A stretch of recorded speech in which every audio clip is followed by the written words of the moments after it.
Манайхан өчийн 22 цаг өнгөрсөн байна. Дэлхийн монголчуудын MJL радио 88.3-аас бэлтгэн хүргэдэг хэндж битгийлэрэ ураатай унтлагын өрөө нэвтрүүлгийн маань энэ өчийн баасан гарагийн дугаар инхүү эхэлж байна. Ингээд өнөөдөр 2026 оны 6 дугаар сарын 26-ны баасан гарагийн үдээс яг одоо Улаанбаатар хотод 22 цаг 13 минут болсон байна. Яг одоо та бүхэндээ унтлагын өрөө нэвтрүүлгийг хүргэхээр радиогийн 20 дугаар студиэс хөтлөгч Халиука найруулагчаар өнрөө ажиллаж байна. Манай өнөөдрийн нэвтрүүлэгтээ хамтран ажиллагч байгуулгаар өөр хэрэгцээ нэг шийдэл Biometrade компани хамтран ажиллаж байна. Маш их баярлалаа. За ингээд унтлагын өрөө нэвтрүүлэг маань баасан гаргийнхаа дугаараар дэлхийд дахинаа танигдсан нэр хүндээ дуурсгсан Холливуудын, Болливуудын ингээд дэлхийд даяараа алдартнуудын талаар ярьж ахаар болсон. Өнөөдрийн сэдэв маань алдартнуудын хамгийн дулаантай 10 салалтыг хүргэхээр шийдлээ. Тэгэхээр энэ бас үнэхээр сонирхолтой байж магадгүй гэд хөтлөгч нь бас ингээд бүх юм бэлдээд аваад ирсэн шүү. Тэгэхээр та бүхэн таалагдана гэж найдая. За, эхнийхэн хосоор эхэлье. Салсан хосоор эхлэе. Хүн болгоны сайн мэдэх мэдээж Jennifer Lopez, Ben Affleck хоёр байгаа. За, хосууд маань хаа байсан 2000-аад оны эхээр бүр ингээд сүй тавьжсэн хосууд байдаг. Одоо улаан хивсэн дээр ч нөө тэг Grammy-гийн тайзан дээр ч нөө хамтдаа ингээд бас нэлээд хэсэг ингээд удаан үерхэж хагаад сүй тавьсан хосууд байсан 2000-аад оны эхээр. За, тэгээд ингээд сүүлдээ бүр ингээд 20 жилийн дараа хүртэл ингээд эргээд уучраад уулзаад бүр ингээд хурмаа исэн. Тэгсэн яасан бас л удахгүй салцсан. За, тэгэхээр тэд нар маань 2022 оны 7 дугаар сарын 16-нд 20 жилийн дараа буцаж уулзаад үерхэд одоо сүгээ тавиад Лас Вегаст маш жижиг хэмжээний юм цомхоо маягийн хурим хийсэн байдаг. Тэгээд тэр оныхоо 8 сарын 20-нд Жоржиа мужидах Ben Affleck-ийн өөрийнх нь эдлэн газар дээр гэр бүлийнхаа хүмүүстэй одоо дотны найз нөхдийнхөө дунд маш том одоо бас нэгэн ёслол хийгээд хоёр дахь хурмаа хийгээд ингээд маш нэжгэр гэх үү те нүсэр ингээд хурмын ёслол хийсэн байдгаа. Тэгсэн удалгүй 2024 оны 8 дугаар сарын 20-нд одоо өргөдлөө өгөөд бит хоёр ингээд салж гинаа гэсэн юм мэдэгдэл гаргацсан байдаг. Тэр нь юу вэ гэсэн чи яг тэр өргөдөл өгсөн ойн өдөр нь болохоор яг тэр хоёрын одоо гэрэлсэн оных нь 2 жилийнх нь яг ой дээр нь байвал яах вэ? За, тэгээд эндээс болохоор ингээ хүмүүс гайхаад хүүшээ юу болоо вэ ингээд бүр хар багасаа үргэжсэн хүмүүс чинь ингээд би үүндээ амар хайртай явж ингээд хоёр талд ингээд амьдрал зөхөж явж хагаад буцаад 20 жилийн дараа уулзаад тэгээд нийлээ за ингээд хайртай хүмүүс буцаад нийлдэг юм байна энд итгэж гэж явжсэн ч бас удахгүй ингээд салцсан. Тэгээд яасан ийсэн ингээд гисэн чинь Ben Affleck чинь өөрөө болохоор айгуу тийм юу хүн байсан юм байна л шүү дээ. Ben Affleck жүжигчнийг мэдэн тийм ээ.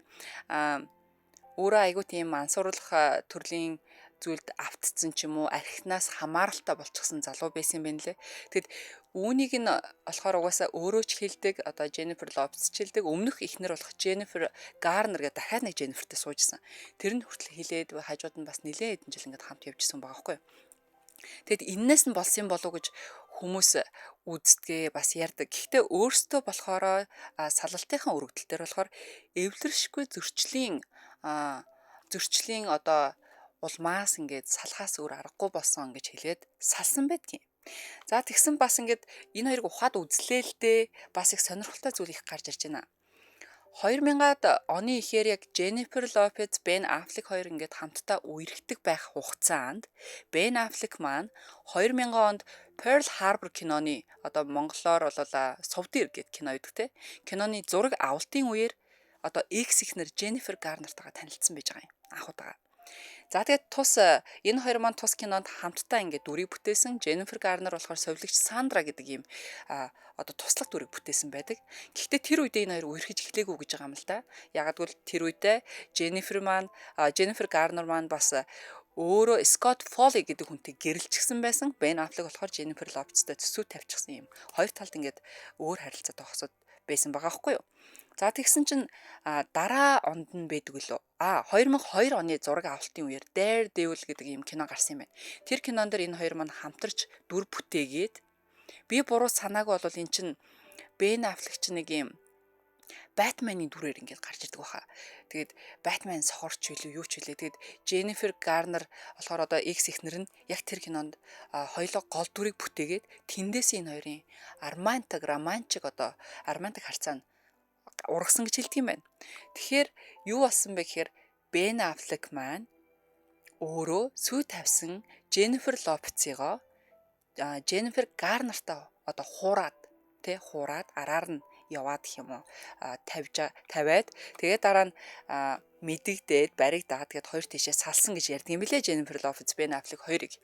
За тэгээд Jennifer Garner-тайгаа Ben Affleck маань ингээд 2004 оны орчим энэ хоёр маань одоо хос болоод эхэлчихэж байгаа. Тэгээд 5 онд гэрлээд 15 онд тустай амьдарч эхэлсэн. Түүнхдээ 10 жилийн дараа ингээд салаад тэгээд одоо юу хэмдэ тустай амьдраад улмаар 2018 онд бүр ингээд салтаа эцэлсэн байгаа байхгүй юу. Тэгээд дундаасаа хоёр хөөрхөн охиныг хүүтэй байдаг. Тэгсэн энэ хугацаанд болохоор Ben Affleck угаасаа юм алкогольны хамаарал маш ихтэй байсан чинь эхнэр нь хажууд ингээд олон жилийн турш ингээд хамгийн сайн найз нагаал түшиг тулгуур нагаал үргэлж ингээд арыг нь даадаг байсан гэнэ. Тэгээд яа харахгүй тэгээд өөрийнх нь алкогол addiction гэж ярьдэн штэ. Архины донтолтоос нь болоод яа харахгүй салсан ингээд тусдаа мэдгдэл өгсөн их сурвалжууд байна лээ. Тэгээд салсныхаа дараахан чинь Jennifer Lopez маань бас нэгэн үерхчихсэн тэр бомтангасаа салж таарад. Тэгээд энэ орчин буцаад нийлсэн бохгүй юу? Тэгэд энэ орчин чухам сөрхийн аймтад тэгэл хоёр талаасаа нь болсон бүтсэн ингээд хүүхдүүдэд нийлүүлээл энэ төрөгээр ингээд дэлгүүр хоршоо ирсээл ресторанууд хоолунд идээл энэ орчин буцаад үргэж ингээл папараззинууд энэ тэнд ингээл сони хөвлөлт тавиад исэн чинь удалгүй энэ орчин суусын бүр тэгээ суухтаа бүр 2-2 хурим ингээд 2 сарын дотор те ингээд наан цаана ингээд жижиг болно амар том юм хурмын ёслол хийгээд ингээд гэрлэнгүүтээ 2 жилийн дараа ингээд салчиж байгаа байхгүй. Тэгэхээр ер нь эндээс юу харах вэ гэхээр хүмүүсийн авсан одоо сургамж нь юу вэ гэхээр хуучин хайр одоо ингээд эргээд бүтлээ нийллээ гэсэн хэдий ч бас заавал жаргалтаа төгсдгүй юм байна гэдгийг харуулсан ийм зүйл болсон байдгаа. Тэгэхээр одоо найруулагч мань одоо зургийг нь өгчихсэн байгаа бах тийм ээ. За би одоо хараадах юм.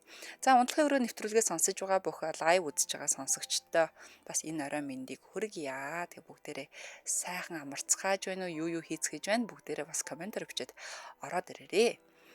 За дараагийн бас сенсац тарьсан алдартны салтууд нь хин дээр очиж байна гэхээр бид хэдийн маш сайн мэддэг Twilight гэх кино байдаг шүү дээ тий. Twilight киногийн Bella Edward гэд дөрөөд байдаг. Нэг вампиртай дүр, нөгөөх нь болохоор зүгээр нэг эмэгтэй байдаг шүү дээ тий. За тэгвэл энэ кинонд маань Kristen Stewart, Robert Pattinson гэдэг хоёр жүжигчин маань тоглосон байдгаа. За 2007 онд анхны Twilight киноны зураг авалтын үеэр энэ хоёр маань танилцсан. Тэгээд дэлгэцэн дээрээ одоо дүр бүтээж байгаа дүр нь болохоор Bella Edward хоёр болж тоглоод тэгээд цаана бас ингээд өөрсдийнх нь бодит амьдрал дээр ингээд тэндээс л spark гэж ярьдэн шүү дээ. Бие биендээ дурлалцаад үерхэд эхэлсэн юм шиг байна. За тэгээд тэдний харилцаа нь 2009 оны орчмоос олон нийтэд ил тод болоод тэгээд нийтдээ энэ хоёр маань нийтдээ 4 жил ингээд үерхсэн байдаг. Хамтдаа хосоод байгаад. За тэгээд Twilight Saga чинь ингээд нийтдээ 5 ангитай байдаг. 2008 оноос эхлээд 2012 оны хооронд ингээд нийтдээ 5 анги гаргасан байдаг. Бүгдэн дээр нь хоёлаа тоглосон байгаа. Тэгсэн 2012 онд нэг амар сенсац гараад ирдэг байхгүй юу? За юу болсон гэсэн чинь Kristen Stewart чинь тухайд одоо цасангой бо 7 одоо гэдэг шиг Snow White and Huntsman гэдэг ангууч гэх юм уу анчин цасангой ба анчин гэдэг юм кинонд тоглосон. Тэгсэн яг тэр кинонд одоо тэр кино нугасаа бэдэн штэ одоо Univision дээр ч юм уу хаасайг л байгаа. Үнэхээр гоё кино байна лээ. За тэгсэн чи тэр киноныхоо найруулагч Rupert Sanders гэдэг залуутай дотн харилцаанд ороод дотн харилцаа үүсгээд төнгөтэй энэ орч яг нэг зураг авалттай иш тийшээ яваал ингээд зураг авалтаар хэдэн сараар ингээд явцдаг. Тэгээд Роберт болохоор найз залуу нь болохоор энэ тэнд бас ингээд жүжигчин юм чинь иш тийшээ аялаа явцсан хойгуур нь одоо найз охин Кристен нь энэ найруулагчтайгаа явуулдаж байж таарсан. Тэгээ яаж баригдсан бэ гэсэн чи папараззи ч амар штэ тий. Энд тэнд ингээл камертай болон тохоод ингээл нуус газруудаар ингээл хайгаа явж яадаг хүмүүсийг зургийн дарах гээд тэгсэн чи энэ хоёр маань нэг юм гүүрэн дээр идэг лөө хаана нэлээ. Яг ингээ бие биенийг үнсэж байгаа үнэхээр дотноор ингээл тэрвэрлдэж байгаа зургийг ингээд олоод дарчихсан түнхтэй шууд ингээд цацсан байгаа байхгүй хэвлэл мэдээлэл одоо сайтуудаар. Тэгээ тэндээ шууд ингээд амар бүүм буюу зүгээр л сенсац болж исэн. Тэгээ Руперт Сандерсон тухайн үед угаасаа гэр бүлтэй хүн байсан. Тэгэд энэ явдлаас болоод найруулагч Руперт Сандерс нь бол гэр бүлээсээ салсан мэдээлэл байдаг. Эхнэр хэд хүүхэдтэй ч үлээ. Эхнэр нь бас өөр Кристнээс дутгааргүй айгуу гоё юмхтэй. За тэгсэн Кристен болохоор ингээд олон нийтийн сүлжээнд ингээд Роберт Паттинсонаас буюу одоо найз залуугаасаа ингээд уучлал гуйсан байдгаад намайг үнэхээр уучлаарай. Би юм болчмгүй зүйл хийчлээ. Би ингэх ёсгүй байсан энэ гэд заяа. Тэгэд бас ярилцлагануудаа хэлэхдээ би найз залуугаа үнэхээр гомдоочлоо. Би ямар муу юм бэ энэ гэж мгээ. Тэгсэн нөгөө яг Роберт нь бас нэг эх хүн бас өөрт нь хайртай юм уу хайшин тэгээд 2012 оны сүүлээр иргэн нийлсэн байдаг уучлаад. Тэгээд тун удалгүй тэгээд харилцаанд бүрэн сэргийж чадаагүй юу яасан 2013 оны 5 дугаар сард энэ хоёр маань яг л салсан гэдэг мэдээлэл хоёр талаасаа өгсөн байдгаа. Тэгэхээр бид нар ингэ төсөөлөөд байждаг байсан. Яа, Twilight-ийн хайр дурлалын тэр хосуудын тэр анхны гарч байгаа дүр мөр нь бол үнэхээр гоё штэ тий. Яг ингээл вампир залуу амар хэдэн зуун жил ингээл амьдэрсэн. Тэгснэ нэг юм 17 8-тай юм охиныг ингээл ахлах ингээд харангуудаа дурлаал. Тэгэл тэр охиныхын төлөө бүгдийг гээл тэр охин ч гэсэн тэр хайртай залуугийнхаа вампирийн төлөө бүгдийг гээл вампир болоод төгсдөг штэ тий. Дундаас хөөхт мөхтэй болоод. Тэгсэн яг тэр кинон дээрээ байдаг шиг тэр гоё хайр дурлал бодит амьдрал дээр үнэхээр байсангүй. Эндээсээ Кристен ч гэсэн үнэхээр харамссан, өвдсөн юм шиг санагддаг. Роберт болохоор энэ талаар нэх ярьж байгаа тийм ярилцлагууд нэг харагддаггүй. Тэг өөртөө хадгалаад нийтэнд асуухаар нэг олигтой юм ярихгүй ингээд яваад өгдөг байхгүй юу. Тэгээ сүүлдээ Кристен яасан бэ гэсэн чинь энэ тэнд ингээд яг нэг хэсэг гом би гозон толгоо гэдэг шиг тайз дэлгэцснээсээ тэр сенсацаас хойш нэлийн хол байжснээ нэг гарч ирэхтэй лесби болоо гараад ирсэн байдаг. Тэгснэ би одоо ингээ лесби болсон гэд. Тэгснэ хажууд нэг юм лесби одоо найз охин мохноо дагуулчихсан. Тэгээ тэр мөрөн тэгээ бас айгу үнсэлцсэн, тэрвэрлцсэн те ийм тийм зургнууд ингээл хаас айгу л явж исэн. Тэгээ тэр охин тэр одоо найз бүсгүйтэйгээ бас нилээн хэсэг байсан юм шиг байна. Тэгээд салж нилээл бас асуудалтай. За ийм зүйл болсон байд юм а энэ хоёрын хооронд. За дараагийн хүмүүс болвол Кати Перри, Орландо Блум хоёр байгаа. За 9 жилийн турш одоо үергсэн тэг хамгийн сүлд нэцсүүлд нь одоо сүү тавиа дундаасаа нэг хөрхөн хүүхэдтэй болоод гэж салах шивдэ энэ хоёр маань. За мэдээж Кати Перри, Орландо Блум хоёрын салт бол одоо pop ертөнцийн одоо нэлээд томоохон дуулайн шууган ховны сэдв болсон байгаа. Нэг талдаа болохоор ингээд дэлхийн хэмжээний pop од те амарлаг дуулдаг гоё эмхтэй байгаад нөгөө талдаа Карибын тэнгисийн одоо дээрэмчид бөгжний эзний тэр нөгөө нэг эльфийн нумсам харавдаг бас гоё царайлаг залуу өнтер гэ те харахад болохоор ингээд үнэхээр үлгэрийн хас шиг зөгцөл байгаа байхгүй юу. За тэгсэн чинь 2025 оны 100 тэд сүүгээ цуцалцсан. Тэгээ 9 жил үргэлжилсэн харилцаагаа дуусгасан гэдэг мэдээлэл хийсэн байдаг. Тэгээ тэдний охиныг нь Daisy гэдэг айгу хөөрхөн охин байдаг. 2020 он төрсэн. Тэгээ салтын дараа ч гэсэн охиныхоо төлөө хамтран эцэгхийн одоо харилцаагаа үргэлжлүүлнэ. Энэ зөвөө гэж People сэтгүүлд өгсөн ярилцлагаас нь бас ингээд харж болох юм байна лээ. За тэгээд бас нэг сонирхолтой зүйл нь юу байсан бэ гэсэн чинь 2026 онд Испанд болсон одоо Кэти Перригийн тоглолт хийсэн юм байна л да. Энэ тоглолтоор дуучин бүсгүй маань тайзан дээр одоо хуучин найзуудынхаа нэрсний эхний хоёр үсгийг одоо жишээлбэл миний ов Г гэдэг бахад миний нэр чи Хэгэр эхлэн штэ. Тэгэх юм бол Г Х гэл гаргачин заяа. Одоо салсан одоо X найзууд ч юм уу X үдийн ч юм уу те өсгүүдээ ингээд дэлгэцэн дээр амар томор гаргасан гинэ. Тэр дунд нь OB гэдэг үсэг явж байсан. Тэр нь юу вэ гэхээр Орландо Блум гэж ойлгохтойр зүйл байсан гэж байгаа байхгүй юу. Тэгэд өгөх гээд байгаа мессеж нь юу байсан бэ гэсэн чинь энэ доор нь болохоор fake incoming calls гэдэг бичгтэй. Тэрний үхээр хуурмаг орж ирж байгаа дуудлага гэдэг нэртэй заяа. Тэгэд мессеж нь болохоор би зүгээрээ харин та нар залгасан ч би аахгүй та наргүй амьдрна гэсэн ийм мессежийг өгсөн ийм тайзан дээрээс өгсөн ийм тоглолт болсон юм байна лээ. Энэ нь болохоор бас нэлээд сенсац болж тарж байсан.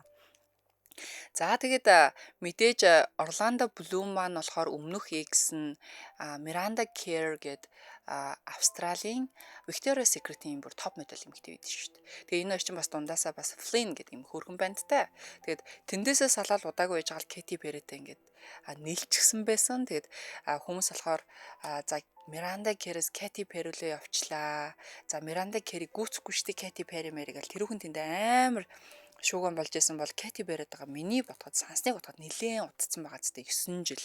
Яг бол хүмүүс тийм хүлээлт ерөөс үүсгээгүй. Тэгээд сүүлд нь яг 9 жилийн дараа сүү тавьж яхад нь за энэ өрөөгөөсө батны ингээд насан туршийн хосууд юм байна гэсэн чинь бас л бусдын адилаар салтгаараа салсан байгаа шүү. За тэгээд 2016 оноос одоо үерхэд 2019 оны Валентины өдрөөр ингээд энэ орчин сүү тавьсан байдаг. Тэгээд 2020 онд охин нь гараад тэгтээ тэд албан ёсоор хос одоо байха болсон гэдэг мэдээлэл 2025 онд хийсэн байдаг шүү. За дараагийн салсан хосууд руу оръё. За дөрөвт болохоор Angelina Jolie, Brad Pitt хоёр явж байна. За Angelina Jolie, Brad Pitt хоёрын салалт бол зүгээр угаасаа л нэг одоо энгийн нэг Холливуд шүүгэн болоогүй шүү дээ тий. Угаасаа Холливуудын түүхэн дэх одоо хамгийн том газар хөдлөлт гэдэг шигтэй шүүгэн болгож исэн. Ягаад гэвэл хүн болгон одоо Холливуудын хосуудаас хамгийн гоё хосыг нэрлэж гэх юм бол Angelina Jolie, Brad Pitt хоёр гэж нэрлэдэг байсан.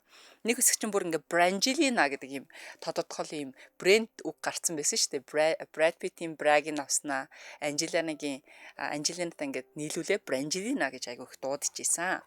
За тэгээд энэ салалт нь болохоор 2016 оноос хойш олон жил одоо үргэлжилсэн шүүх цагдаа тий одоо хөрөнгө хуваах ингээд энэ төр ингээд дарсны эдэл мэдлэнгээ хуваах муваах гэд маргаануудтай хойш ингээд аяйгүй их сунжирсан урт хугацааны салт байсан л та. Тэгэд юу болсон юм бэ гэдгсэн чинь дэлхийд хамгийн төгс мэт харагддаг хос маань дотор амар хагаралтайсэн юм шиг байна. Энэ ч ингээд маш олон хүүхдүүдийг ингээд өөрсдийн хүүхдүүд нь гарч ирэхээс өмнө өргөд авчихсан байсан Африкаас, Азаас энэ төрөөс гэл ингээд цуглуулгатай те хүүхдүүдийн. Тэгэд хүүхдүүдээ маш олон газраас ингээд өргөд авчихсан хамтдаа ингээд сайхан гэр бүл болгоод ингээд өсгөж байсан чи хүүхдүүд нь гараад ирсэн чинь Brad Pitt нь болохоор өөрийнхөө хүүхдүүдийг хараад ингээд өөрийнх нь өнгөн танигдсан гэж ярьдаг юм байна лээ. Энэ гэхдээ маш олон хэвлэл мэдээлэл сайтуудаараа ингээд явж исэн мэдээ шүү. За зөвхөн одоо ойр тойрных нь хүмүүсийн одоо өгсөн шуумаас гэхээсээ илүү Angelina Jolie бас ингээд өөрийнхөө шүүх хурал одоо шүүхийнхээ бичиг дээр ч юм уу салтынхаа бичиг өргөдөл дээр гаргаж исэн зүйлүүдээс одоо бас ингээд үндэслээд хэлж байгаа шүү. За юу бол яг яагаас салах болсныг нь хэлье. 2016 оны 9-р сарын 14-ний өдөр энэ хоёр маань бүх одоо хүүхдүүдээ ингээд хамтаа гэрүүлээрээ хамтдаа ингээд хувийнхаа юм жет онгоцсон дээр ингээд онгоцоор нэг тийшээ аялсан юм байна л да. Тэгснээ тэр нислэгийн үеэр Пит өөрт нь болон одоо Анжелинад болон хүүхдүүд нь маш ширүүнээр бас айгуу тийм одоо физиклэр гэж ярьдэн штэ одоо бүр ингээд бие махбодт нь ч юм уу те сколод бүр ингээд гар хүрсэн юм шиг юм ярьсан. Хүчирхээлтэй хандсан гэж мэдэгдэл гарсан байдаг.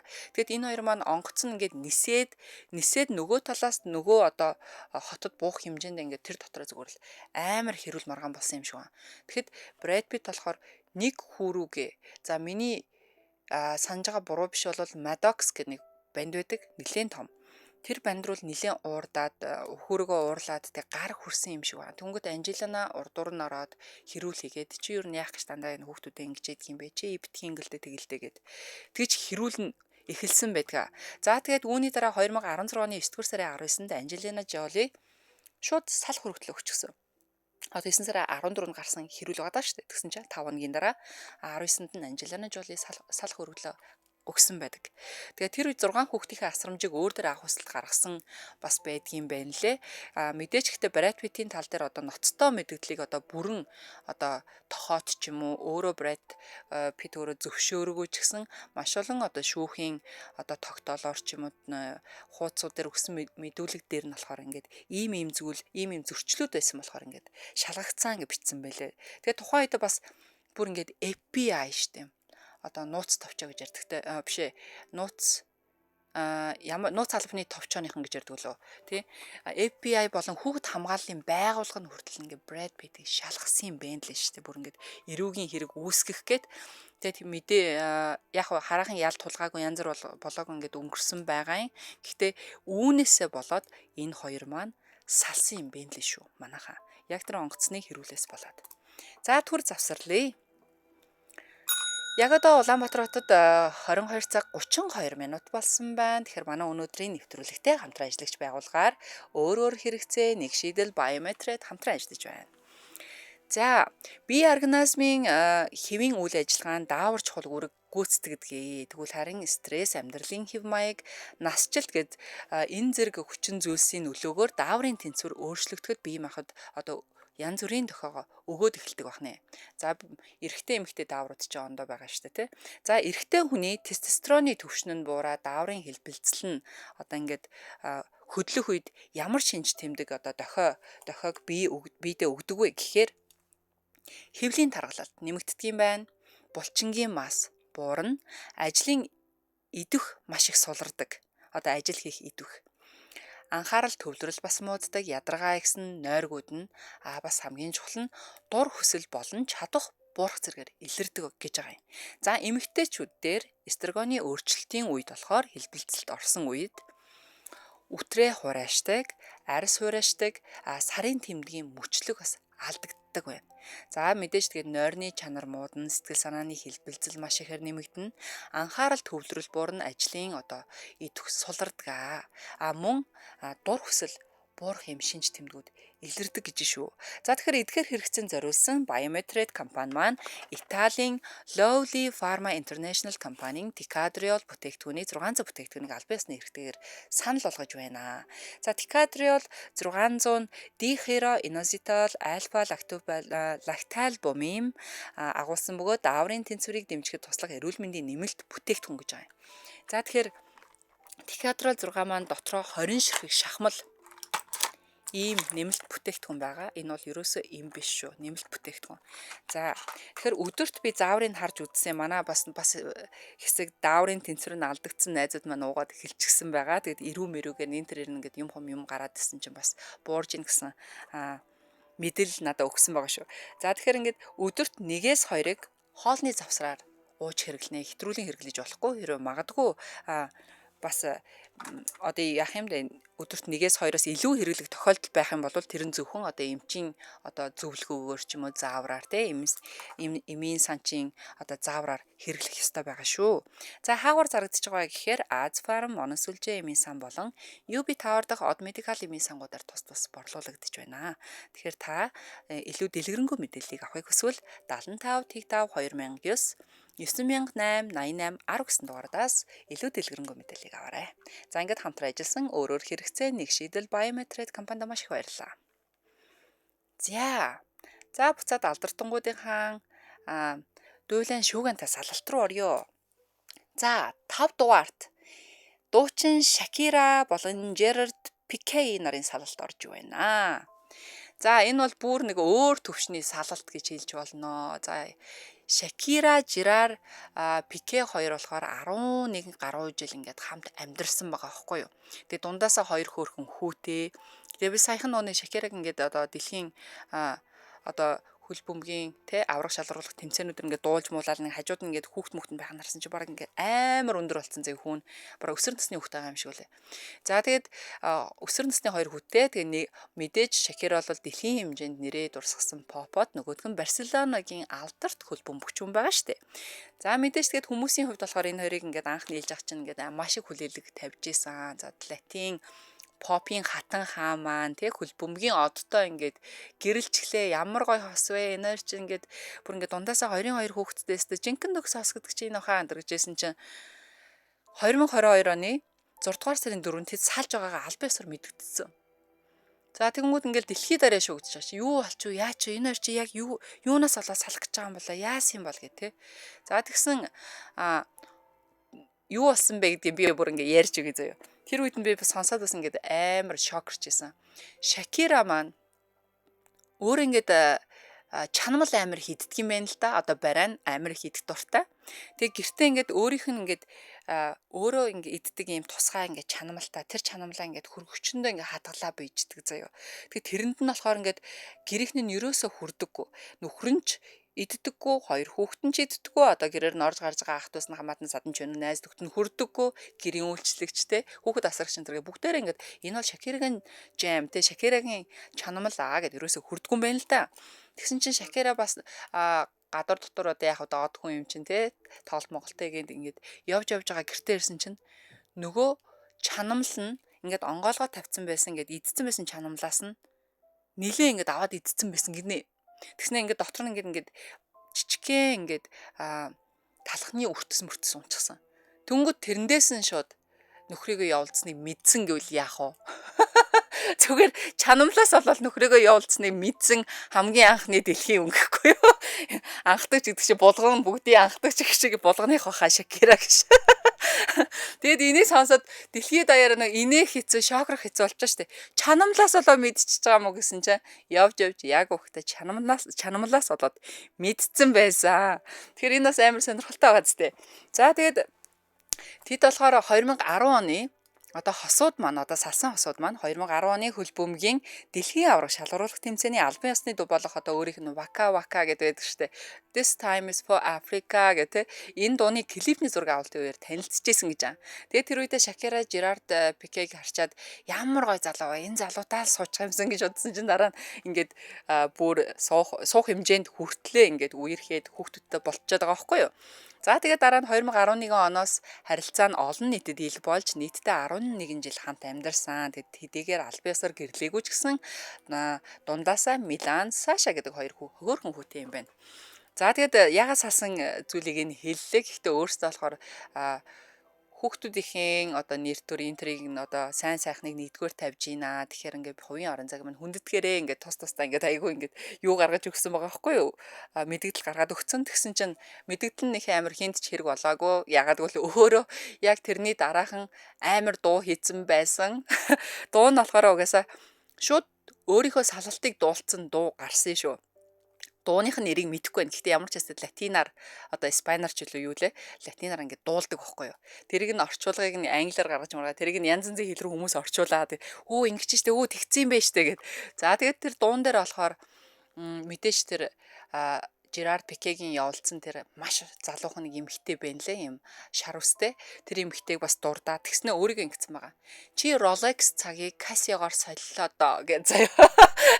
Нөгөө эмэгтэйг ингэ доош нь хийчихэж байгаа байхгүй юу. Тэгснэ тэр үс чинь бас Жерард Пике нэг юм сонин ч байх одоо нэг машин ундаг байсан. Тэгснэ өөрөө Шакира өөрийгөө Ferrari ч илүү нэг амарлаг машинаар ингээд төсөөлцсөн байгаа байхгүй дундаараа. Тэгснэ чи ийм машин биш энэ машинаас тэр машин руу шилжлээ. Чи Rolex цагийг Casio-гоор солио одоо заяа чин тэрдээ гэдэг дуу гаргасан заяа.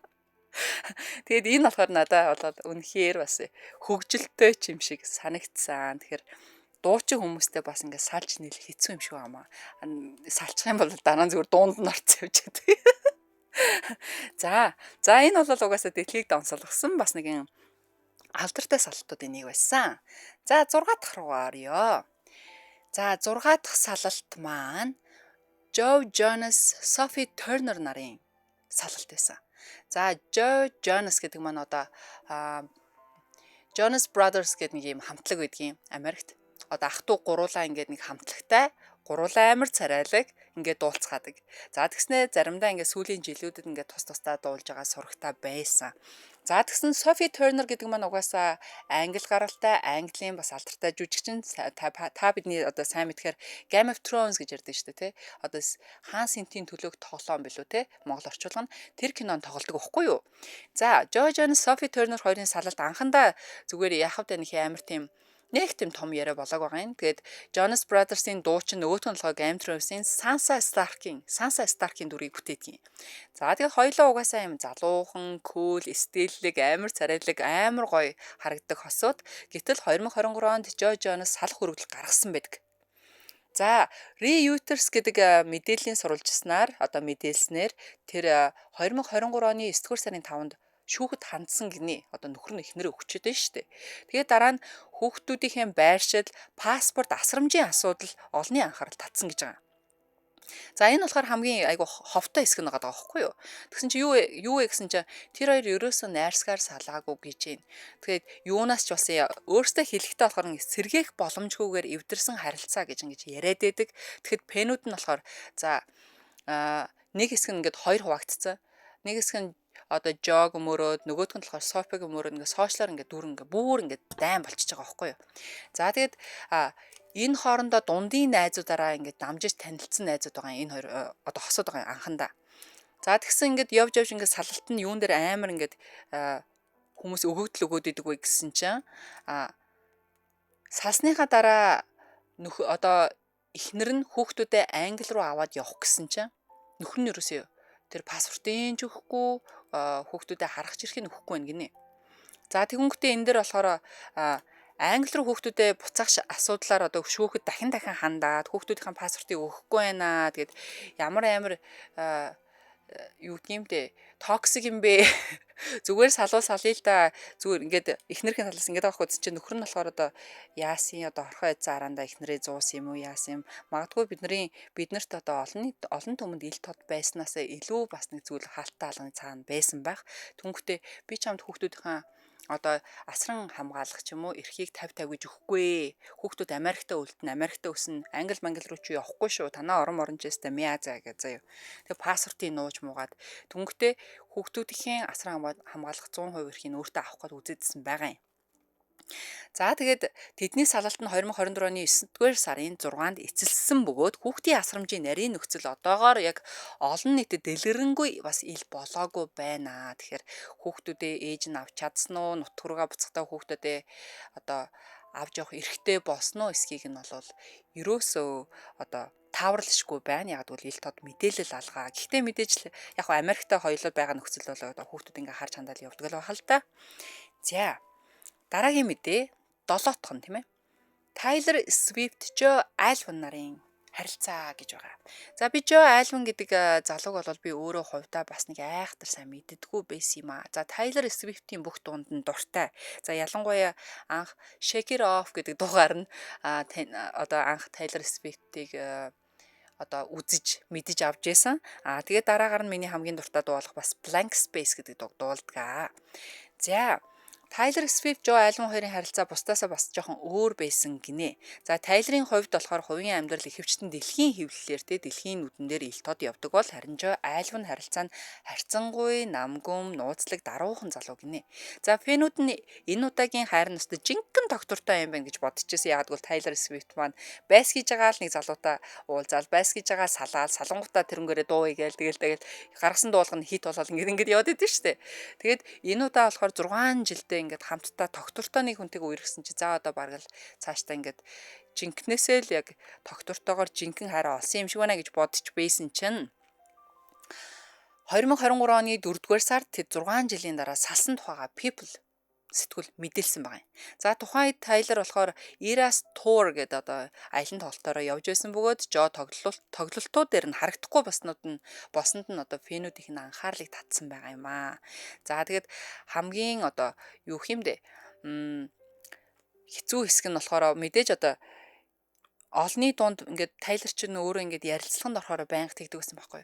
Хүмүүс одоо намайг ингээл дандаа нэг тийм heart broken зүрхэн өвдсөн шансан хүний дуу гаргадаг гэдгээ тийм юугаас эрхэнд угаасаа одоо одгүй хиймэргүй хүнэлтэй гэж ярьдаг байсан байхгүй. Тэгсэн 6 жилийн дараа нэг доктортой байгаад ирсэн чинь салчул явах уу.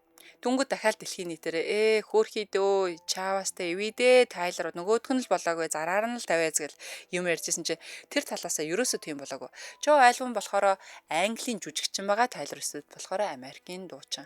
Тэгээд Joe Alwyn болохоор тийм өөрийнхөө одоо хувийн амьдралыг өөртөө байлгах дуртай олон нийтэд дэлгэх дургуй залуу байсан. Taylor болохоор шал эсэргээрээ. Тэгээд өөрсдийнх нь одоо дунд бас буцаан тохиролцож одоо уучлалцаж болохгүй тийм хагарал гарсан гэж салцгаасан байсан. За мэдээж тэгээд одоо болохоор Taylor Swift маань NFL-ийн American National Football League-ийн бүр ингээд од тамирчин Travis Kelce-тэй үерхэд бас нэлээд хэдэн жилийг ардаа авчлаа. Тэгэд Travis Kelce чинь өөрөө бас амар гоё бие хаатай, царай зүс сайтай. Тэгэд тусдаа зөвхөн од гэхээсээ илүү бас нэг хувийн бүр юм пив мивтэй баха. Пивний компанитай лаг залуутай ингээд бараг сууж байгаа шүү. За 8 руу орё. Одоо цаг маань болохоо шахаж ярихгүй болол. За дараагийн хүмүүс маань Ariana Grande, Dalton Gomez гэдэг хоёр хосын тухай ярина. За энэ хоёрын гэрлэлт маань ерөнхийдөө амар нам гүмхэн болсон заяо. Яасан гэсэн чинь ковидын үед одоо нэг дуу гарсан байдгийн. Ковидын үед чинь одоо зааж гараа. Дууных нь нэр нь Stuck With You гэдэг дуу байдаг штэ. Тэрэн дээрээ ингээд янз янзын ковидын үед гэр орондоо хоригдчихсан байсан хосууд ч юм уу гэрүүлийнх ингээд нохоо мууртагаа эсвэл хосуудаараа эсвэл хүүхдүүдтэйгээ ингээд тэрвэрлдэж мөрөлдөд хамт дуулж муулаа Justin Bieber-тай гаргасан дуу байгаа байхгүй Ariana Grande-гийн. Клипт нэгээд тоглолцсон. Тэгснэ клипийн хамгийн ард нэг залуу ингээл арайны учруу өнсөл өөрөөс нь бор хэдэн метр өндөр амар залуу ингэж үнсмэсэл тэгсэн чинь нөхөр нь байсан юм билэ. Ковидын үед энэ хоёр маань тэр ундаа одоо танилцсан гэх юм уу. За тэдний харилцаа нь 2020 онд Stuck With You клипээр олон нийтэд ил болсон. Тэгээ дараа нь 2020 оны 12 дугаар сард сүй тавьсан байдаг. 21 оны 5 сард Калифорни Монтекито дах гэртээ маш жижиг болон одоо ийм маш ийм одоо ойр дотны хүрээлэлтэй хурим хийсэн гэж байгаа юм. За ингээд 20 оноос болзож эхлээд 21 онд гэрлээд гэхдээ шүүхийн баримтаар болохоор 23 оны 12 дугаар сарын 20 тусдаа болсон гэж дурддагдсан байдаг. Тэгээ ингээд харахаар нэг 2 жил хүрэхгүй хугацаанд одоо юу гэдгийг боддороо нэг гэрлсэн хосууд байсан гэж байгаа. За тэгэд бас нэгэн хүмүүсийн гайхшруулдаг зүйл нь юу гэхээр Ariana Grande энэ үедээ хос байсан одоо хүний эхнэр байсан үедээ нэг кинонд тоглосон юм аа. За киноных нь нэр нь юу илээ сайхан гарсан Wicked. Тийм. Wicked гээд кинонд хамтран тоглогч Ethan Slater гэх нэг юм жоохон доожо муутай нэг юм намхан дөө нэг юм шар золоо гэдэг байхгүй. Тэрнтэйгээ одоо араар тавьсан гэсэн юм маш олон мэдээллүүд гардаг. За Ethan Slater ч гэсэн тэр үед ингээд гэрүүлтэй одоо найз бүсгүйтэй ч илүү их нэртэй хүн байгаад байгаа шүү дээ. Үгүй тийм байгаа гэсэн чинь маш олон одоо дотны одоо мэдээллийн сурвалжуудаар болохоор энэ хоёр ингээд тэрийг нөхөр нь мэдээд тэгээ салсан гэдэг юм бэлээ шүү. За дараагийнх руу орё. 9 Kim Kardashian, Kanye West. За энэ хоёрыг ч бараг мэдэхгүй юм байх одоо ярих шаардлага байна уу? 10 ярих гэхгүй. Тоглосон шүү.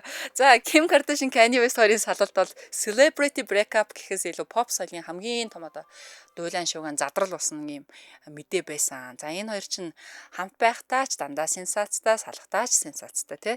За нэг нь мэдээч reality show-ны хатанхаа нөгөөт нь хөгжмийн салбарын хамгийн маргаантай хамгийн одоо нөлөө бүхий хүмүүсийн нэг rapper Kanye West тийм үстэй. За тэгээд тэдний харилцаа олон жил дэлхийн хэвлэлийн нүүрэн дээр ил тод байсан. Одоо хурмаа хийцгээсэн дундаасаа 4 сайхан хүүхэдтэй болсон.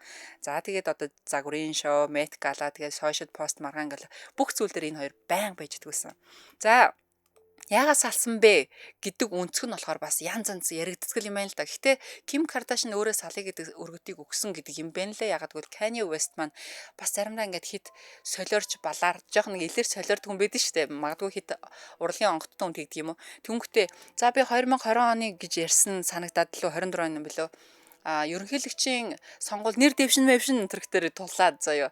Энд чи бүр ингээд цаагаараа нэг юм болохгүй байгаа юм шиг. Тэгээд энэний чин талаар одоо би reality show-ыг нь үзэж байхад Kim Kardashian амар хөөлдөг байсан байхгүй.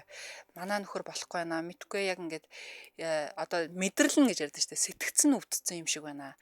Олон жил юм байгаад байна. Ерөөсө гэртээ тогтохгүй байна. Ерөөсө ингээд тайван байхгүй байна. Дандаа юм ууртай байна гэдэг чижсэн чинь явж энэ хоёр маань салсан байдгаа. Тэгээд одоо Kanye West маань ямар Blanca хэм блэ бас нэг юм австрал модель эмэгтэйтэй харилцаатай одоо тэрнтэйгээ бүр суучихсан байгаа. Тэр нь яг л Kim Kardashian-ы хувилбар заяа.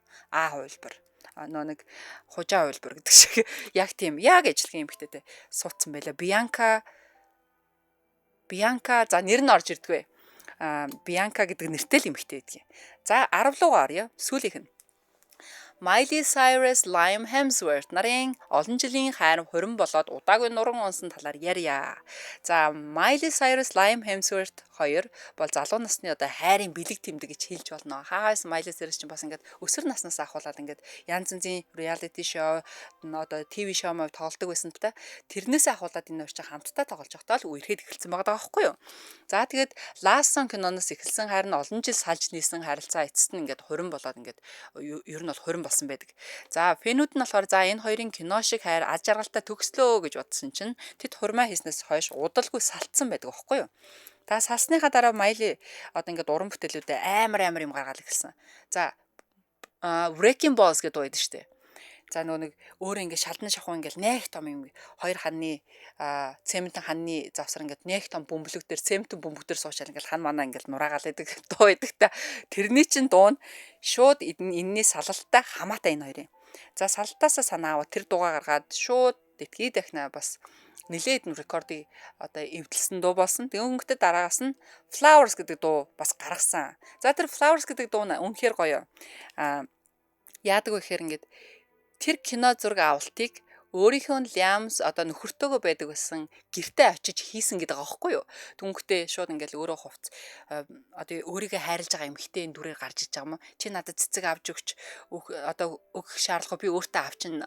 Чи намайг бүжгэнд өргөх шаардлагагүй би өөрөөрөө өрчин ингээл нэг иймэрхүү би өөрийгөө чамаас илүү хайрлаж чадан заа юу маа гэсэн үгтэй дуу аахгүй юу.